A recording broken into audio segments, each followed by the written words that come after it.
Hey everyone, I'm Jacquie Somerville, author of the Little Rulebook series and founder of the Be Your Own Soulmate movement. Welcome to my free weekly video series, Jacquie Straight Up, the place to be if you want to live a kick-ass life of love, wealth, adventure, and freedom. Woo!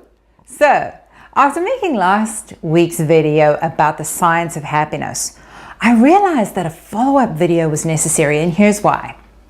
Since we know that making progress is one of the elements that makes us happy, why is it that we can be so resistant to making progress? I mean, I know how great I feel after a productive day of writing, creating, and producing. So why is it that the very next day I can find all sorts of excuses to not do it? I mean, it's like that with exercise, isn't it? We feel fantastic after we've worked out, and yet so often we resist working out. We resist doing the very thing that we know makes us feel good. We resist what makes us happy. And I found myself wondering, why on earth do we do that? It's so weird, this human behavior of ours. And I really wanted to find some answers. So I went back to a phenomenal book that I'd read a few months ago called The War of Art by Stephen Pressfield. If you haven't read it, do yourself a favor. It's a great book. And it tackles this very subject, the dreaded resistance. In his fantastic book, Pressfield writes, and I quote, "Resistance is the most toxic force on the planet. To yield to resistance deforms our spirit. It stunts us and makes us less than we were born to be." Yikes! He makes the observation that the mother of all fears for humans is the fear that we will succeed, because we fear finding out that we are more than we think we are, that we are more than others think we are, that we have talent and ability, guts and perseverance.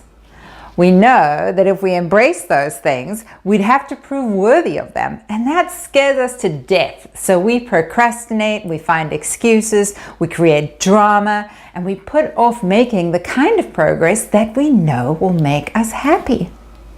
Really interesting, isn't it? So I came up with a few tips to stick it to resistance, to stop giving it so much power over us, and also the power that it seems to have over our destinies. Let's stick it to resistance, and here are my tips. And the first one is, make a schedule and stick to it as if your life depended on it. Realize that if you cave today, you'll be more likely to cave tomorrow. So don't cave. Schedule in your daily progress, whether it's exercise, writing, developing, creating, working, whatever it is, and schedule it in each day. Write it down and stick to it as if your life depended on it. My second tip is make your goals and plans realistic and doable. I've spoken about this before, but it's so important, because if they're too much of a stretch, you'll cave to resistance. So schedule a 20 or 30-minute exercise routine if 1 hour is too daunting, or 1 hour of writing, creating, working, instead of 3 hours. Make it doable. Number 3, live an orderly life. Get rid of clutter and chaos. Clean out your car, your wardrobe, your office, and your home. Keep things neat and orderly, because chaos is a classic manifestation of resistance. Number 4, lastly, realize that fear exists. It cannot be overcome, so don't wait to conquer it, or you'll be waiting forever, but rather acknowledge its existence and fly in the face of it. So there you go. That's my take on this weird human characteristic called resistance. Remember that resistance is a bully, and bullies back down when you stand up to them. So stand up to resistance and force yourself to make some progress today. You will feel so happy if you do. So thank you so much for watching this video. If you've liked it, please click the like button and share it with your friends. You never know, it may be exactly what they need to hear right now, so don't keep it from them. And then head on over to JacquieSomerville.com if you haven't already, and join my fantastic community so that you never miss another free video. I'm Jacquie Somerville, reminding you that the way to live a kick-ass life is to be your own soulmate.